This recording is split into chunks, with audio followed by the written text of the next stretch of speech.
नमस्कार जोहार। आप देख रहे हैं न्यूज़ 100 लाइव टीवी और मैं हूं एल.के. साहू। आज हम लोग हैं झारखंड की राजधानी के मोराबादी, जहां पे हर चीज़ का एक आप कुछ दिन पहले देखे होंगे कि सहायक पुलिस भी यहाँ अपनी मांग को लेकर आंदोलन कर रहे थे और कई संगठन यहाँ पे अपनी मांग को लेकर आते हैं, अपनी बात रखते हैं और सरकार तक पहुँचाने का प्रयास करते हैं। लेकिन आज फिर हमारे साथ हैं, मौजूद हैं पारा शिक्षक, जो सहायक शिक्षक के नाम से जाने जाते हैं और हम आपको हमेशा शिक्षा विभाग के मामलों को लेकर अवगत कराते आए हैं। लेकिन आज कुछ ऐसे शिक्षक हैं हमारे साथ में जो आकलन पास जो कर चुके हैं, जो विभागीय जो परीक्षा होती है उसको परीक्षा को पास करने के बाद भी अभी तक नियुक्ति की जो प्रक्रिया है इनकी नहीं हो पाई है। तो हम लोग सीधा उनसे जुड़ते हैं और उनसे बात करने का प्रयास करते हैं कि उनका ये जो बैठक आज जो चल रहा था उसके पीछे कारण क्या है, क्या आगे की रणनीति तैयार होगी। आप लोग की जो रणनीति है, किस तरह का रणनीति आप लोग तैयार कर आज बैठक रखे थे?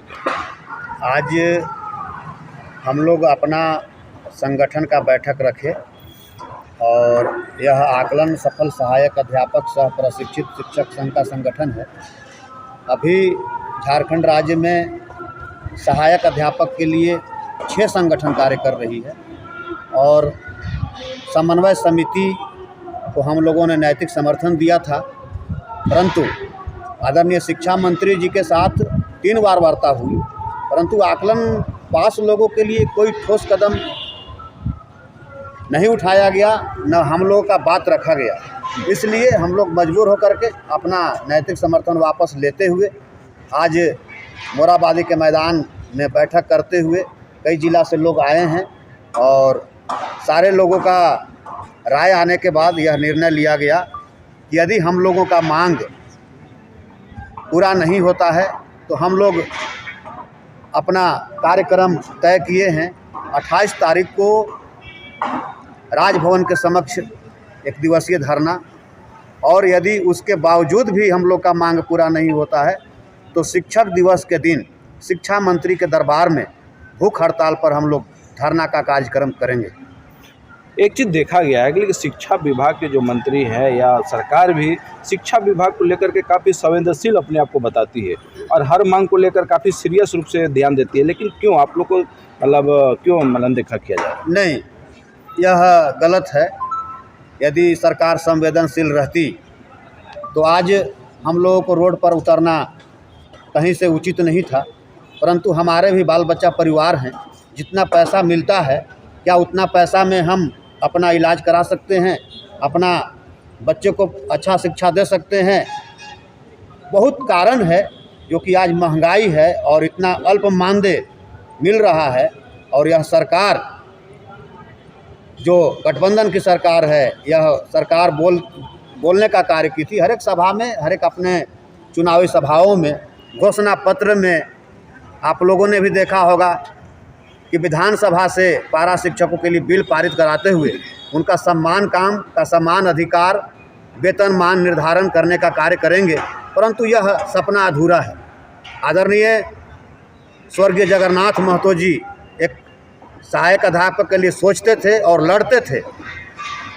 आज उनका न रहना हम लोगों के लिए भी बहुत बड़ा दुर्भाग्य है और उनके द्वारा एक नियमावली दिया गया जिसमें आकलन पास सहायक अध्यापक और टेट पास सहायक अध्यापक के लिए नियमावली बना था, जो कि वेतनमान देने की बात थी और उसे हम लोगों के कुछ नेतृत्वकर्ता के द्वारा डस्टबिन में डाला गया और उस नियमावली में यह भी लिखा गया था कि अभी आपको 40% बढ़ा रहे हैं और टेट पास को 50% बढ़ा रहे हैं, और जब आप आकलन पास कर जाइएगा तो टेट के बराबर आपको भी कर दिया जाएगा।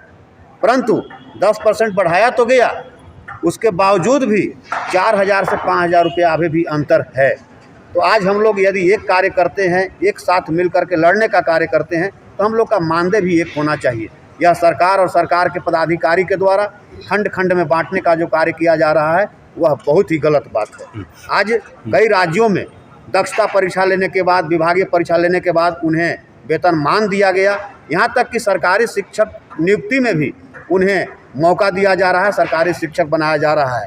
परंतु यह झारखंड राज्य का दुर्भाग्य है कि आज तक हम लोग 20 वर्षों से जहाँ पर शिक्षा का अलग नहीं जगता था, जहाँ पर बच्चों को नहीं शिक्षा दी जाती थी, वहाँ पर हम लोगों ने अलग जगाने का कार्य किया और शिक्षा का जो स्तर है उसे बढ़ाने का कार्य किया।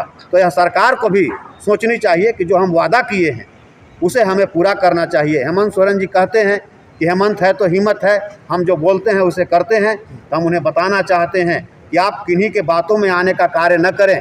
आप जो सहायक अध्यापक के साथ वादा किए हैं, इनका जब आप बातों को सुनेंगे हर एक सभाओं का, तो लगेगा कि इनके अंदर में कितना दुख दर्द है पारा शिक्षकों के प्रति। इनका जब बातों में पारा शिक्षकों ने आने का कार्य किया और देखा कि यह मुख्यमंत्री जी जो हैं वह बहुत ही संवेदनशील हैं, हमारे सहायक अध्यापक के लिए जरूर ही अच्छा निर्णय लेने का कार्य करेंगे। परंतु आज 4.5 साल बीत जाने के बाद अभी तक सहायक अध्यापक को वेतनमान और समान काम का समान दान का निर्धारण नहीं किया गया, यह दुर्भाग्य है। इसलिए यहाँ के पदाधिकारी और सरकार जब भी हमारे वार्ताकार कमेटी के लोग आते हैं तो उन्हें डाइवर्ट कर दिया जाता है। जब आप वेतनमान देने की बात किए हैं, आप समान काम समान दाम देने की बात किए हैं, तो फिर मानदेय बढ़ाने की बात कहाँ से आती है?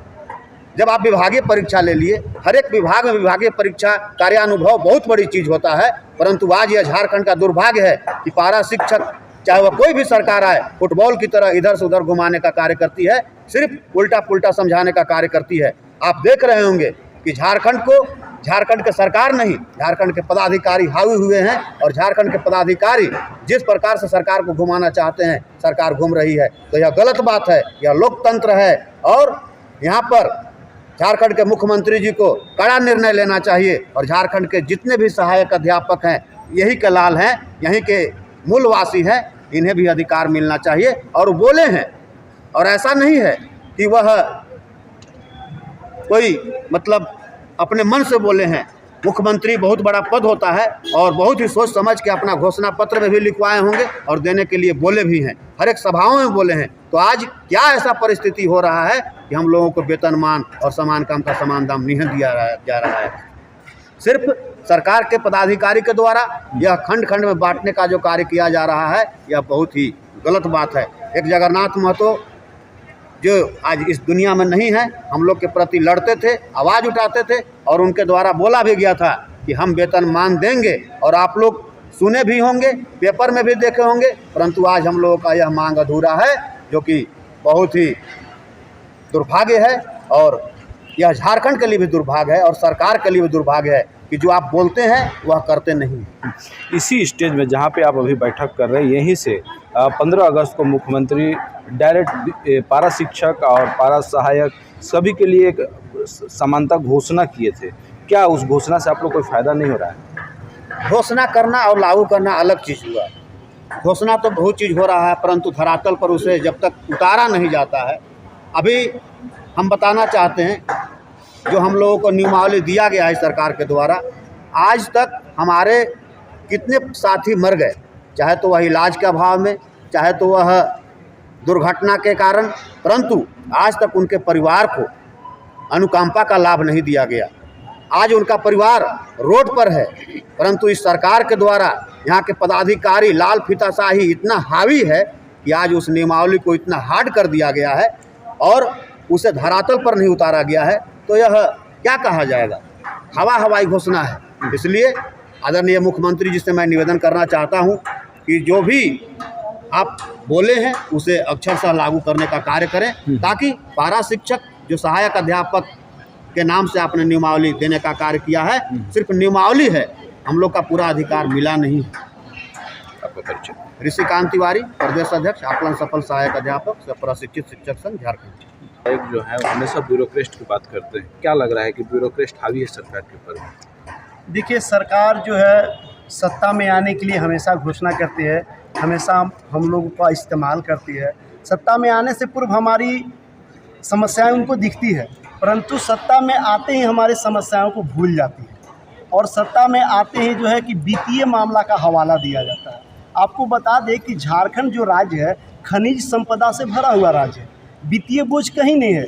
हमारे बगल के राज्य में बिहार में अब चले जाइए, 4.5 लाख शिक्षक कार्य कर रहे हैं, वहाँ पर कोई खनिज संपदा नहीं है, फिर भी वहाँ की सरकार जो है वित्तीय बोझ उठाई हुई है। लेकिन हमारे यहाँ 60,000 पारा टीचरों की जब वेतन देने की बात आती है तो 10,000, 18,000 और 24,000 पर समेट के रख देती है। तो ये कहीं ना कहीं सरकार जो है हम लोग के मनोदशा के साथ खेल रही है, खिलवाड़ कर रही है, हमारे भविष्य के साथ खिलवाड़ कर रही है। क्या मतलब सरकार है, सत्ता पक्ष के मंत्री विधायक हैं, तो ब्यूरोक्रेट क्यों बात नहीं मान रही है उनकी, या ये बहानाबाजी, क्या लग रहा है? देखिए, ब्यूरोक्रेट जो है कि ये सरकार को कहीं ना कहीं गुमराह करके रख देती है।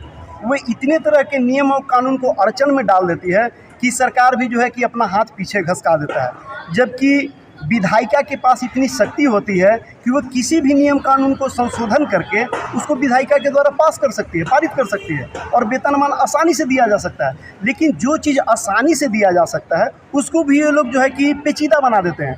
अभी वर्तमान में लीजिए कि हाईकोर्ट के द्वारा सीटेट को जो है कि रोक लगा दिया था सहायक आचार्य में शामिल होने के लिए, क्योंकि सीटेट में स्थानीय भाषा का जिक्र नहीं होता है। हमारा जो परीक्षा हुआ है ये डिपार्टमेंटल परीक्षा हुआ है, और इसमें स्थानीय भाषा का जिक्र करते हुए सारा सिलेबस आप देखिएगा तो जेटेट के समकक्ष है। विभागीय परीक्षा का मतलब ही होता है कि आपको अपने कर्मचारियों को जो है कि प्रमोशन देना है। हमने तो परीक्षा दे दिया, लेकिन प्रमोशन के नाम पर हमें क्या मिला? 10% मानदेय बढ़ोतरी। अभी के महंगाई के दौर में जो है अधिकारियों को 60-60 हज़ार रुपया मोबाइल खर्च दिया जाता है, और जो हम लोग पूरे अपना समय दे दिए 20 वर्ष अपने विद्यालय में राज्य की सेवा करने में, नौनिहालों को जागरूक करने में, शिक्षित करने में, और हमारा जो मानदेय है 18,000 है। इस महंगाई के दौर में 18,000 में घर चलाना बहुत ही मुश्किल होता है। अगर कोई व्यक्ति हमारे यहाँ बीमार पड़ जाता है तो उसके इलाज के लिए हम लोग चंदा करते हैं। तो ये कहीं ना कहीं सरकार की भी नाकामी है, जो कहती है वो नहीं करती है। क्या लग रहा है, क्या कारण है? सरकार संवेदनशील, आप लोग मानते हैं कि सरकार संवेदनशील है, ब्यूरोक्रेट की वजह से काम आपका रुक रहा है? हम तो मानेंगे कि दोनों का कमी है, क्योंकि अगर सरकार जिस दिन चाह जाएगी तो कोई अधिकारी इसमें अड़चन नहीं आएगा। अगर सरकार जिस दिन पूरी इच्छा शक्ति बना ले, जो अपनी चुनावी घोषणा में इच्छा शक्ति, मेरा कहना है कि आप जो चुनावी घोषणा करते हैं, आप अधिकारी से पूछकर चुनावी घोषणा नहीं करते हैं कि पारा टीचरों को वेतनमान देंगे, 3 महीना के देंगे। उस समय आपके साथ कोई अधिकारी नहीं रहता है। आप अगर घोषणा करते हैं तो आप बखूबी जानते हैं कि किस आधार पर आप ये घोषणा कर रहे हैं, और आप घोषणा कर रहे हैं तो पहले सोच लें कि आप क्या बोल रहे हैं। तो अगर सरकार चाह जाएगी तो हमको नहीं लगता है कि ये मुश्किल है, क्योंकि अगल बगल के राज्य में ये सारा चीज़ मिल रहा है। तो अधिकारियों का जो बात आता है जी, उसको किस तरह से आप लोग देखते हैं? अधिकारी लोग तो खैर देखिए नियम कानून का बात करेंगे ही करेंगे, क्योंकि वे अधिकारी हैं, वो सारे नियम कानून रख देते हैं वो फंसाने के लिए। बहुत सारे मामले आते हैं, वित्तीय मामले आते हैं या जो भी आते हैं, लेकिन अंतिम निर्णय जो होता है सरकार को लेना रहता है, क्योंकि सरकार उस पर जो है कि संशोधन कर सकती है। तो हम पूरी तरह से अधिकारियों को नहीं मानेंगे, सरकार की इच्छा शक्ति की कमी मानेंगे। आप बोल रहे हैं कि वित्तीय बोझ की बात तो सरकार करती है, लेकिन कहीं ना कहीं आप देखे होंगे कि पूरे झारखंड में कम से कम 1 करोड़ महिलाओं को 1,000 रुपये पर मंथ देने की घोषणा सरकार की तरफ से की गई है। तो ऐसी स्थिति में वित्तीय बोझ की बात कहाँ आ रही है? यही तो हम कह रहे हैं कि सरकार की इच्छा शक्ति की कमी है। सरकार उन महिलाओं को 1,000 देने के लिए तैयार है जो 25 साल है, वो अभी काम भी कर सकती हैं। हम इसका विरोध में नहीं कर रहे हैं, ये अच्छा योजना है, सरकार महिलाओं को दो, उनका प्रोत्साहित करिए, अच्छी योजना है। लेकिन आप जो उन पर खर्च कर रहे हैं, जरा हमारे भी मनोदशा को देखें। जो आप घोषणा किए हैं, इस महंगाई के दौर में 18,000 20,000 का कोई योगदान नहीं है, तो कृपया हमारी भी स्थिति को थोड़ा सुधारें, क्योंकि हम भी आप ही के हैं। हम भी जो हमारा परिवार भी जो है उसका देख रेख करना आपका ही कार्य है। तो आप नहीं देखेंगे तो कौन देखेगा? हम लोग किसके पास जाएंगे? तो आप घोषणा पत्र जिस समय सरकार बनी उससे पहले तैयार हुआ था, घोषणा पत्र जो था आप लोग के सामने था, लेकिन अब सरकार का जो कार्यकाल है वो ख़त्म होने की स्थिति में, और ये मुश्किल से 1 महीना सरकार का कार्यकाल है, उसके बाद आचार संहिता लग जाना है। बिल्कुल, तो आगे की रणनीति क्या होगी? बिल्कुल, हम लोग भी जो है कि 4.5 साल सरकार को वेट एंड वॉच की स्थिति में रहे।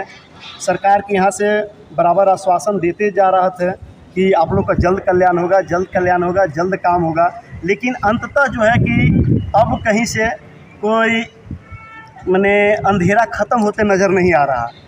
मजबूरन हम लोग जो है कि आंदोलन की राह पर जो है कि पुनः आए। अभी संघर्ष मोर्चा के द्वारा भी 3 वार्ता किया गया, लेकिन वहाँ भी वार्ता का खेल। बार बार उनसे बोला जाता है कि आप अपना मांग पत्र दीजिए। हमको तो लगता है कि बच्चा जान गया है कि पारा टीचरों की मांग क्या है, और ये बार बार जो 10 दिन 5 दिन पर बुलाते हैं, मांग की बात करते हैं और मांग को इस तरह से ठुकरा देते हैं। कहते हैं कि ठीक है, अगला बार आइए तो आपको हम मुख्यमंत्री से बात कराएंगे। क्या मुख्यमंत्री जी को पता नहीं कि हमारी मांग क्या है? आप जिस घोषणा को किए थे आपको पता नहीं कि आप घोषणा करके क्या आए थे? इतना जल्दी कैसे आप भुला सकते हैं? तो कृपया मुख्यमंत्री जी आपके चैनल के माध्यम से हम रिक्वेस्ट करेंगे कि हम लोग की स्थिति को देखिए। हम भी आप ही के क्षेत्र के हैं, हम आपके वोटर हैं, हमने आपकी सरकार बनाने में बहुत अपना योगदान दिया है, जी जान लगाए हैं। तो कृपया हमें आंदोलन को विवश न करें, हमारी मुख्य मांगों को जो है कि जल्द स्वीकार करें। अभी हाल में सत्ताधारी जो विधायक, कुछ मंत्रियों का भी, विधायकों का भी एक स्टेटमेंट चल रहा था जिसमें ये कहा जा रहा था कि पारा शिक्षक जो है वो उनको जो हक है, जो अधिकार है वो नहीं मिल पाया है और उसको हक अधिकार ये सरकार देगी। तो फिर मतलब उसको किस रूप से आप लोग देखते हैं? जी बिल्कुल, जैसे कि हमारे माननीय विधायक मनिका विधानसभा क्षेत्र के रामचंद्र सिंह जी जो है कि हम लोग का मुद्दा भी विधानसभा सत्रकाल के शून्यकाल में उठाए थे और हम लोग को वेतनमान देने की घोषणा की भी बात मैंने वहाँ से शून्यकाल से उठाए थे। तो ये तो घोषणा वाली बात हो जा रही है, नहीं घोषणा तो किया जा रहा है लेकिन उसको धरातल पर नहीं उतारा जा रहा है। जैसे कि आपको अध्यक्ष महोदय ने बोला कि घोषणाएं तो बहुत सरकार की, बहुत सारे जनप्रतिनिधियों ने किया कि हम जब रहेंगे तो आपको कर देंगे, सत्र में भी बात उठता है, स्टेज से भी बात को बोला जाता है, लेकिन धरातल पर कहीं उसको नहीं सफल किया जाता है। तो ये लेकर के हम लोग जो है कि आक्रोशित हैं।